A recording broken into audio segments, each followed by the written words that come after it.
Hello बच्चों, कैसे आप लोग? सब बढ़िया। तो आज हम लोग जो पढ़ेंगे बहुत ज्यादा भारी टॉपिक है। थोड़ा सा भी इधर उधर किए नहीं हो पाएगा। वो समझिएगा, मुंडी ऐसे ऐसे हुआ घरे चल जाइए। अब ये टॉपिक समझने वाला बातें नहीं है, ठीक है ना। तो सबसे ई वाला टॉपिक पार पा लीजिए, बाकी हम संभाल लेंगे। ई वाला टॉपिक जो है ना पार पा लीजिए, बाकी हम सब संभाल लेंगे, ठीक है ना। आगे में सब हल्का हल्का है, ई वाला कैसू कर लीजिए, ठीक है। तो चलिए एकदम फुल कंसंट्रेशन के साथ कम बैक कीजिए। क्लास नंबर बोलिए 19। क्लास नंबर 19 आज हम लोग पढ़ने जा रहे हैं। Class number 19। अब क्लास नंबर 19 में वही बच्चा पढ़े जो हिंदी मीडियम का है, जो हिंदी मीडियम का है, ठीक है। तो क्लास 19 हिंदी मीडियम। और चैप्टर का नाम सबको मालूम चल गया है, विद्युत आवेश तथा क्षेत्र। विद्युत आवेश तथा क्षेत्र, ठीक है ना। विद्युत आवेश तथा क्षेत्र देख लीजिए। अब आइए, आ जाइए टॉपिक पे। टॉपिक पढ़ने से पहले आपको मालूम होना चाहिए 11th का एक टॉपिक, अदिश सदिश। अदिश सदिश सबको मालूम होना चाहिए। 11th बहुत गहराई में हम पढ़ा दिए, मालूम होना चाहिए कौन? अदिश सदिश। चलिए तो देखिए जी, टॉपिक का नाम लिख देते हैं।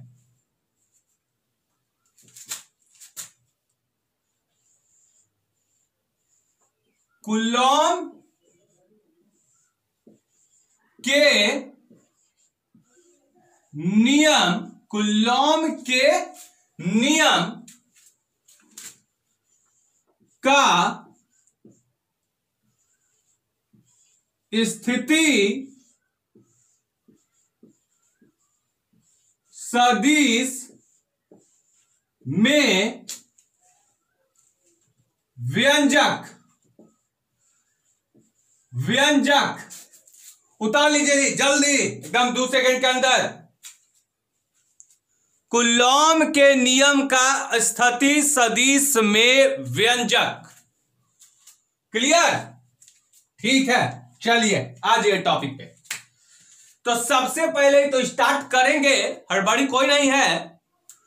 इससे पहले मालूम होना चाहिए सदिश। तो कुछ कुछ बेसिक कॉन्सेप्ट हम बता रहे हैं, ध्यान से आंख खोल के देखिए, कान खोल के सुनिए। अगर कोई सदिश है, ए तीर मार दिया। अगर कोई सदिश है, ए तीर मार दिया, मतलब ए पे तीर मार दिया, मतलब अंग्रेजी वर्णमाला कोई भी हो, उसके ऊपर तीर मार दिया, ये तीर मार दिया, तो समझिए ये कौन है? ये है सदिश राशि। इसको कहते हैं सदिश राशि। अब जब सदिश राशि है तो इसके पास 2 चीज, एक तो परिमाण, दूसरा दिशा। दिमाग में घुसा? एक तो परिमाण, दूसरा दिशा। क्या? एक तो परिमाण होना चाहिए, वैल्यू होना चाहिए 10, 5, 15 हजार, लाख, 200, 300, 500, 1000, ठीक है ना। परिमाण होना चाहिए, एक इसका डायरेक्शन, दिशा होना चाहिए। लेकिन जैसी इसको हम मापांक में रख दें, मॉड के अंदर ऐसे रख दें, तो अब जो है इस सदिश का एगो चीज गया, एगो चीज गायब, एक चीज गायब हो गया है। बहुत बच्चा पूछा सर कौन सा चीज गायब हो गया। हम बोले अगर कोई सदिश को मापांक में रख दीजिए तो इसका दिशा गायब हो जाता है और केवल इसके पास जो बच जाता है वो है परिमाण। तो जब मापांक में रख दिए तो इसके पास केवल बचेगा क्या? परिमाण। तो ये चीज मॉड में रख दीजिए तो केवल क्या बचेगा? परिमाण। इसका दिशा खत्म हो जाता है। तो अब ये एक ऐसा चीज है जिसके पास केवल परिमाण है। क्या है? परिमाण है। ठीक है ना, जिसके पास केवल परिमाण है। तो जब परिमाण है तो इसको हम क्या कहेंगे? अदिश कहेंगे कि नहीं कहेंगे? क्यों अदिश कहेंगे? क्योंकि इसके पास केवल परिमाण है ना। तो इसके पास केवल परिमाण है तो ये अदिश राशि हुआ। ठीक है ना। बोलिए ये कौन है? सदिश की अदिश? सर सदिश। कौन? अदिश। बोलिए कौन? सदिश। कौन? अदिश। तो अदिश क्या होता है? या तो कभी भी या तो तीर मत मारिए तब ये अदिश होगा। अदिश कहने का मतलब इसके पास केवल परिमाण होगा, या फिर तीर मार भी दिए हैं तो इसको मापांक में रख दीजिए।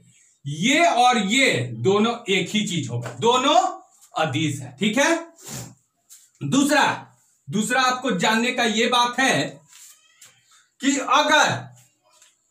अगर ये ए सदिश हम ऐसे लिखते हैं तो ये क्योंकि ये सदिश है तो इसके पास दो गो चीज, एक परिमाण दूसरा दिशा।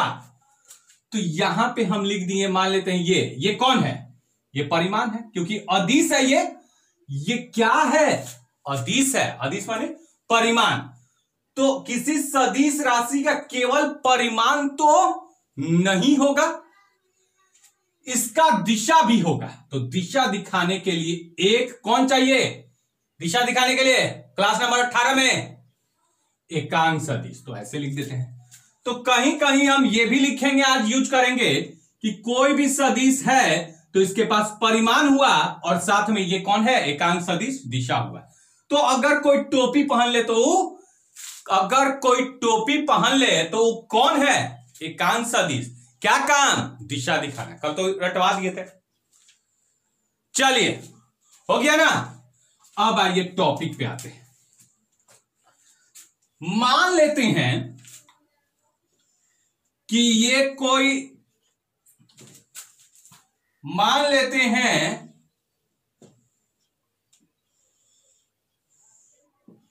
कोई एक्स अक्ष है और ये वाई अक्ष है। एक्स अक्ष है और वाई अक्ष है। कोई दिक्कत? कौन है? एक्स है और कौन है? वाई है। ठीक है। अब इस एक्स और वाई के अंदर दो गो आवेश का कल्पना कर लीजिए, इमेजिन कर लीजिए। दो आवेश है। ठीक है। या पहले अभी एक आवेश का बात करते हैं। तो ये Q1 है। ठीक है, Q1। अब देखिए Q1 का पोजीशन दिखाने के लिए, मतलब y एक्स में Q1 जो है भुला गया एकदम पूरा टेंशन में रो रहा है कि हम भुला गए हैं। आवेश एकदम पूरा रो रहा है जी कि हम भुलाए हुए हैं, हमको कोई खोज ले। इसका जगह कहां पे, किस स्थान पे है? तो किस स्थान पे है, इसका स्थान बताने का दो तरीका है। इसका पोजीशन दिखाने का दो तरीका। एक तो अगर हम इसको खोजना होगा Q1 को, तो हम बोल देंगे कि y इतना, ये y है और ये कौन है? x है। तो ये y और ये x। तो हम बोलेंगे चल जाइए या तो x, y, मतलब y में या पहले x में 2 मीटर दूरी चल जाइएगा। x में 2 मीटर, अब y में चल जाइए 5 मीटर। y में कितना? 5 मीटर। तो अगर इधर से 2 जाइएगा, इधर से 5 जाइएगा तो Q1 आपको मिल जाएगा, भेंट हो जाएगा, पूरा खुशी खुशी मिलन, है ना। तो ये 2 5। तो एक तो ये तरीका है पोजीशन दिखाने का, मैथ में भी लिखा जाता है x, y। ये x, y से आप क्या समझते हैं? किसी का पोजीशन, किसी का लोकेशन, किसी का जगह, किसी का स्थान दिखाने का तरीका है। क्या कोई दिक्कत? चलिए ठीक है। एक तो ये तरीका हमको नहीं जरूरत थी, नॉलेज के लिए बता दिए। बहुत बच्चा बोला सर आपको क्या जरूरत है?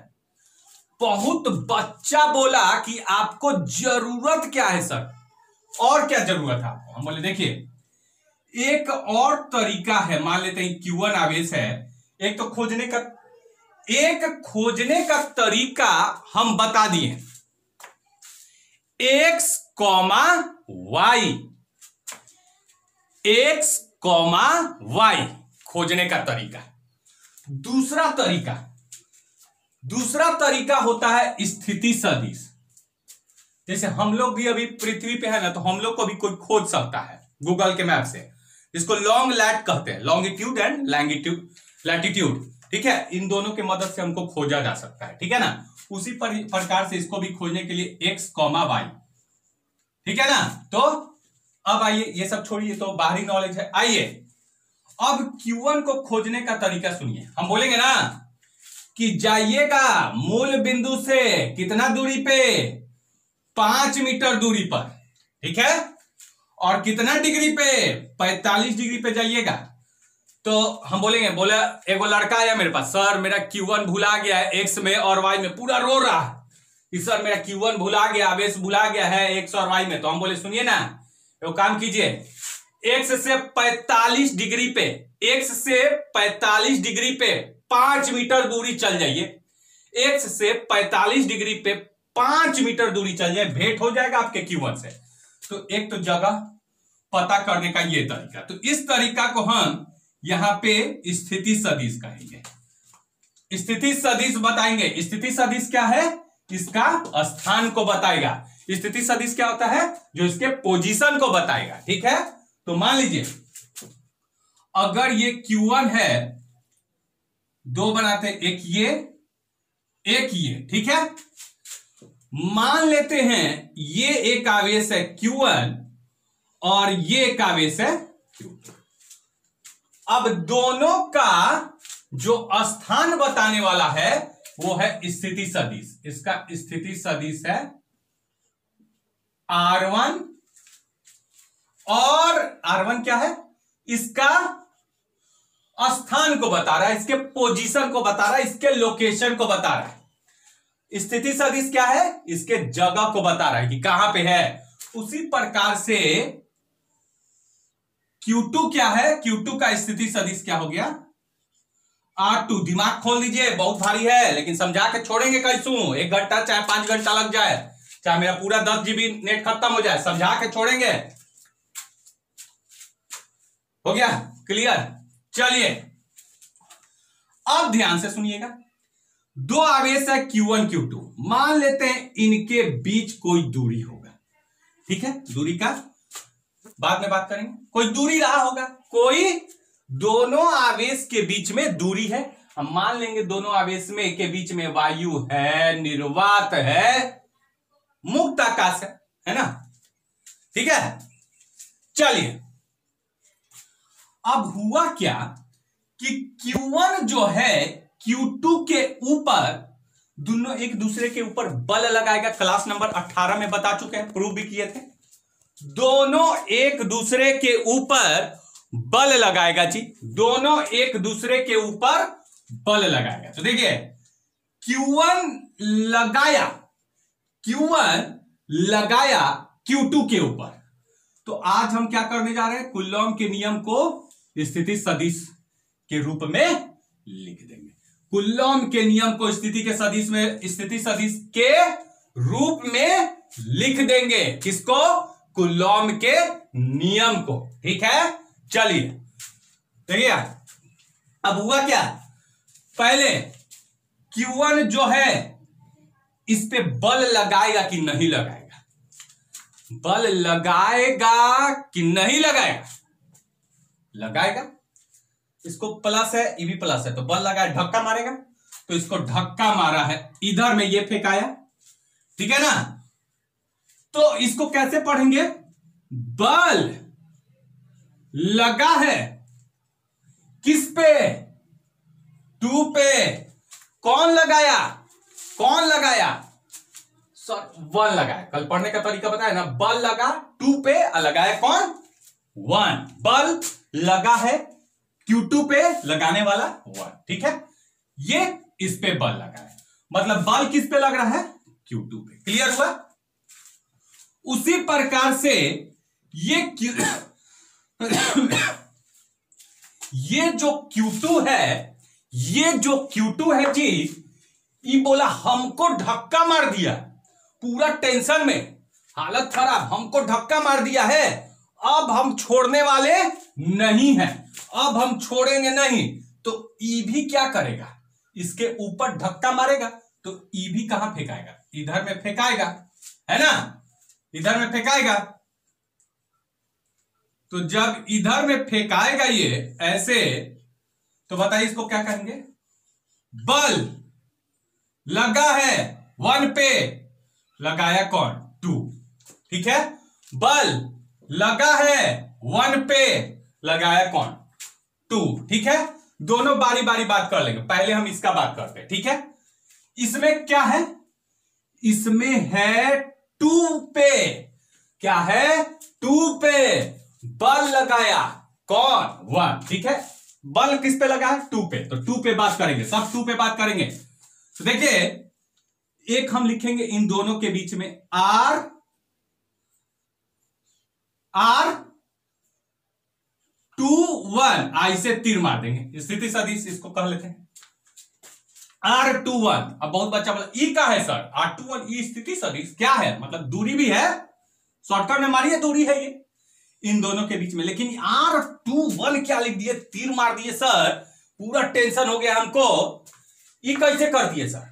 हम बोले ध्यान से सुनिएगा, R2 स्थिति सदिश है किसका? Q2 का। मतलब आदमी यहां पे बैठ के देख रहा है, तो ये देखने वाला यहां पे बैठा है, और किसको देखा जा रहा है? Q2 को। तो R2 कहेंगे इसको, R2 स्थिति सदिश।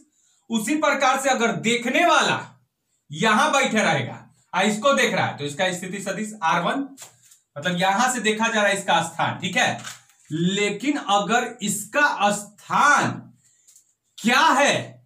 जब यहां Q1 पे बैठ के, मतलब इस पे बैठ के देखिए, इस पे कुर्सी लगा लीजिए, बैठ के आराम से देखिए, तो इसका मतलब हुआ क्या? इसका मतलब हुआ इसका स्थिति सदिश किसका? R2 1 का मतलब समझा रहे, सुन लीजिए, R2 1 का मतलब समझा रहे हैं, इसका स्थिति सदिश है, लेकिन किसके सापेक्ष? Q1 के सापेक्ष। मतलब Q2 का स्थिति सदिश किसके सापेक्ष? Q1 के सापेक्ष। मतलब इसका स्थान कहां पे है? इसका स्थान कहां पे है? किसके सापेक्ष? कहां से देखा जा रहा है? Q1 से। मतलब Q1 से ऐसे दूरबीन लगा के देख रहे हैं और देख रहे हैं Q2 कहां पे है, तो उसको हम बोलेंगे R2 1। मतलब R मतलब 2 का स्थान, 2 का स्थिति सदिश किसके सापेक्ष? 1 के सापेक्ष। अगर कल को हम ऐसे लिख दे R1 2, तो इसका मतलब 1 का स्थान कहां पे? 1 का स्थिति सदिश, 1 का स्थिति सदिश, लेकिन किसके सापेक्ष? 2। मतलब जो पहले है उसका स्थिति सदिश और जो बाद में है उसके सापेक्ष। ठीक है, क्लियर हुआ? तो हम लिख भी देते हैं, कोई टेंशन नहीं, डरने वाला कोई बात नहीं है। चलिए, पहला R1 क्या है? R1 है R1 Q1 का स्थिति सदिश है। ठीक है, कोई दिक्कत? R2 कौन है? Q2 का स्थिति सदिश है। ठीक है, चलिए अगला। अब बहुत बच्चा पूछेगा R2 1 कौन है सर? R2 1, तो हम क्या बोलेंगे?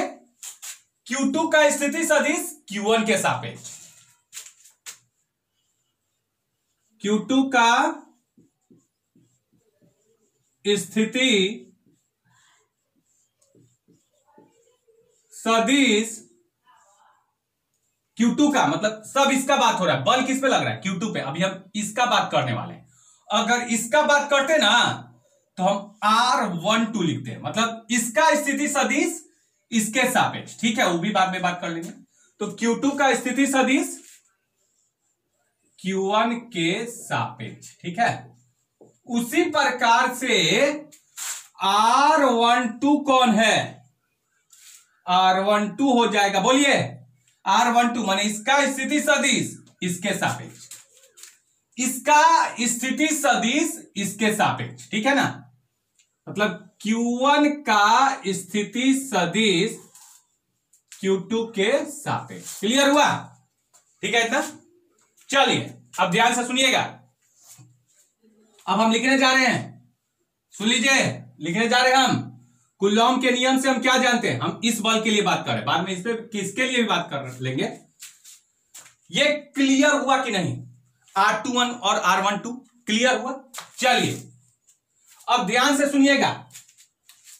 अब हम लिख रहे हैं कूलॉम के नियम से F21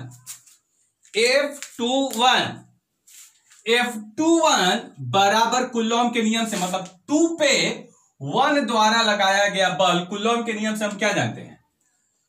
के Q1 Q2 बट्टा में R², ठीक है ना। कूलॉम के नियम से तो हम यही जानते हैं। तो कूलॉम के नियम से F21 बराबर है के Q1 Q2 बट्टा में R²। कूलॉम। अब इसी चीज को हमको स्थिति सदिश के रूप में लिखना है। इसी चीज को हमको स्थिति सदिश के रूप में लिखना है। लिख के दिखा देंगे, टेंशन मत लीजिए। इसी चीज को हमको इसके रूप में, इसके, ये कौन है? ये दोनों स्थिति सदिश है, तो इसी के रूप में लिखना है। तो देखिए कैसे लिखते हैं। ये तो ठीक है, अभी ठीक है, मान लेते हैं बल अगर अदिश है तब तो ठीक था, लेकिन अगर ये बल पे तीर मार दिए, क्यों? क्योंकि बल एक प्रकार का क्या है? बल एक प्रकार का सदिश राशि है। तो जैसी सदिश ऐसे तीर मार दिए, तो बताइए ये ठीक लिखा हुआ है?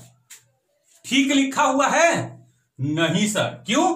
क्योंकि बल पे तीर मारे, इसका मतलब ये सदिश राशि है और इस बल के पास केवल क्या है? परिमाण है। तो दिशा दिखाने वाला चाहिए कि नहीं चाहिए? दिशा दिखाने वाला चाहिए कि नहीं चाहिए? चाहिए सर, ठीक है। तो देखिए के Q1 Q2, अब बट्टा में इनके बीच का दूरी कितना है? R21 है ना, R21। तो यहां पे दूरी भी लिख लेंगे, R21 का स्क्वायर, ठीक है ना। दूरी R21 दिख रहा है ना, ठीक है। ये तो ठीक है कूलॉम के नियम से। अब ये अभी सही नहीं लिखाया है, क्यों? क्योंकि हमको एगो चाहिए, ये परिमाण है, दिशा दिखाने वाला चाहिए कि नहीं चाहिए? सदिश है तो परिमाण, एगो दिशा दिखाने वाला चाहिए कि नहीं चाहिए? देख लीजिए भाई, दिशा दिखाने वाला चाहिए कि नहीं चाहिए? चाहिए सर। हमने कौन दिखाता है? अरे दिशा कौन दिखाता है? कल तो बताएं सर, एकांक सदिश। हम बोले एकांक सदिश, ठीक ठीक।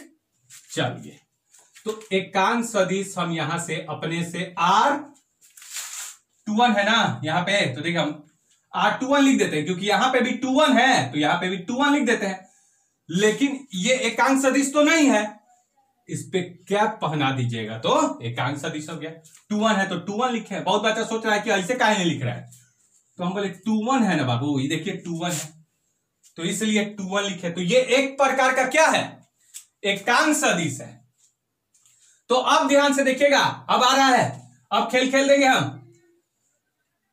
ए सदिश बराबर क्या होता है? आप खुद बताइए। ए परिमाण इंटू दिशा दिखाने वाला कोई होगा कि नहीं होगा? ए सदिश बराबर ए इंटू दिशा।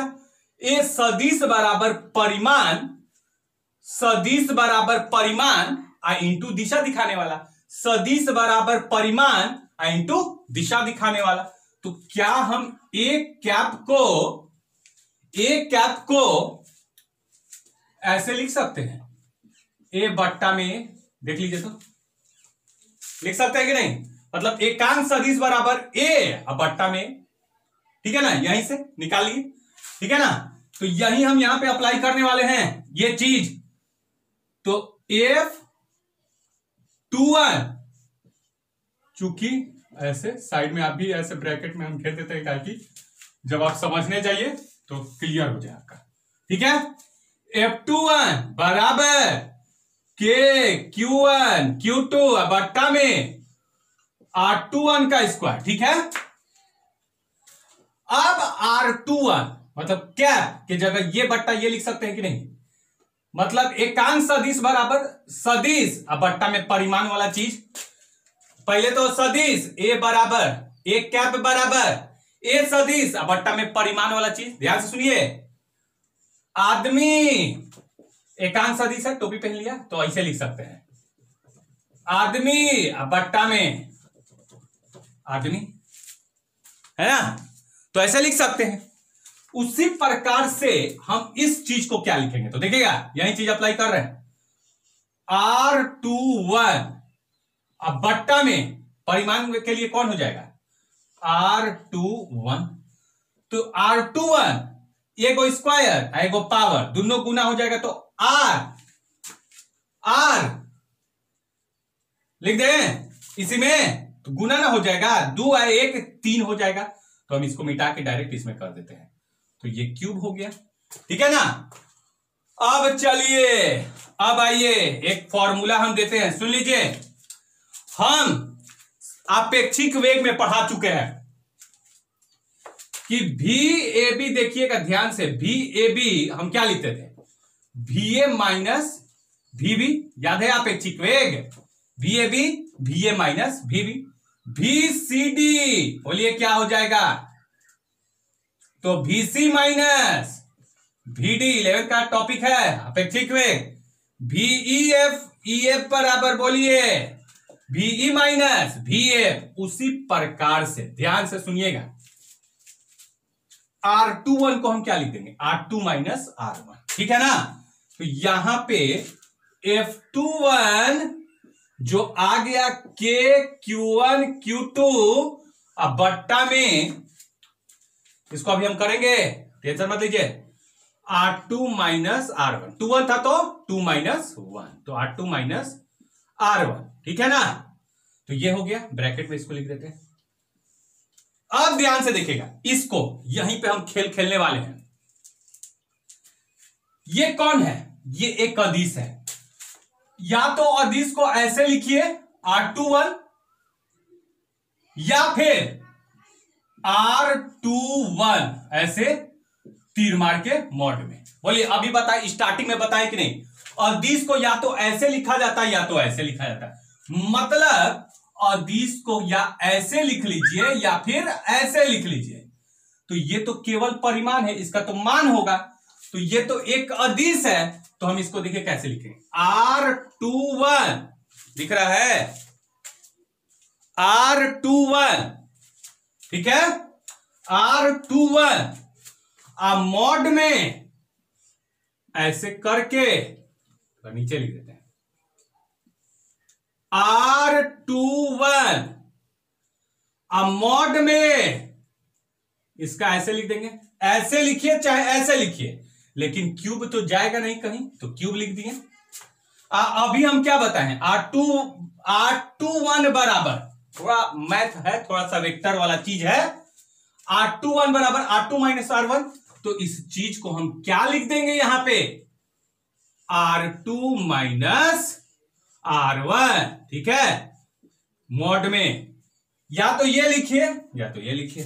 तो ये देखिए, अब कूलॉम का नियम में केवल कौन दिख रहा है, R2 दिख रहा है, R1, मतलब कूलॉम के नियम को हम किस में व्यक्त कर दिए, स्थिति सदिश में। यहां पे एक फॉर्मूला यूज हुआ है, R21 बराबर बोलिए R2 माइनस R1। उसी प्रकार से अगर R1 2 होगा तो बोलिए क्या हो जाएगा, R1 माइनस R2। ठीक है, तो ये आ गया आपका कूलॉम का नियम। हम लिख दिए किसमें, स्थिति सदिश के रूप में, है ना। कूलॉम का नियम लिखा गया स्थिति सदिश के रूप में। इधर मिटाते हैं, कुछ काम है। बहुत बच्चा बोला कि सर आप F21 तो लिख दिए, F21 बड़ी मजा आया सर, ऐसे लिख दिए कूलॉम का नियम स्थिति सदिश, बड़ी मजा आया, सच बता रहे। इसको कैसे लिखेगा, हम बोले 21 है ना, याद करा रहे 21 है ना, तो 2 - 1, देखिए हर जगह 2 - 1 है। अगर इसी प्रकार से हम फिर से अगर करेंगे, इसके लिए काम करेंगे, तो इसी प्रकार से क्या हो जाएगा, F1 तो 2 1 है, तो 2 - 1 तो 1 2 रहेगा, तो 1 - 2, तो F12 बराबर हो जाएगा K Q1 Q2 R1 minus R2। 1 2 है तो 1 - 2, ठीक है, ब्रैकेट में। अब बट्टा में मॉड में बोलिए क्या लिखे, R1 minus R2, R1 minus R2 का क्यूब। तो देखिए 2 1 है तो 2 - 1, अब 1 2 पूछेगा तो 1 - 2। इस पे न्यूमेरिकल पूछता है, प्रूव करने के लिए नहीं देता है जी, लेकिन फॉर नॉलेज अगर सदिश रूप में कूलॉम के नियम को लिखना है तो ये कूलॉम का नियम है, लेकिन किस रूप में, सदिश रूप में। आपको क्वेश्चन में Q1 देगा, Q2 देगा, R2 R1 दिया रहेगा, आपको बल निकालना होगा। आपको क्वेश्चन में Q1 देगा, Q2 देगा, R2 देगा, R1 देगा, आपको बल निकालना है, ठीक है, या तो ये, ठीक है। अब इस पे न्यूमेरिकल कैसे बनता है वो तो करवाएंगे हम कल, ठीक है। आज के लिए इतना ही छोड़ते हैं, बाकी पढ़िए, ठीक है। बहुत अच्छा लगा, सब कुछ ठीक ठाक चल रहा है, सब देखिए बगल में लिख दिए है, ठीक है ना। बहुत मजा आया आज का टॉपिक में, आज पार पा लिए तो बहुत हल्का, कोई दिक्कत नहीं, ठीक है। तो आज के लिए इतना ही छोड़ते हैं। थैंक यू स्टूडेंट्स, पढ़िए और आगे बढ़िए।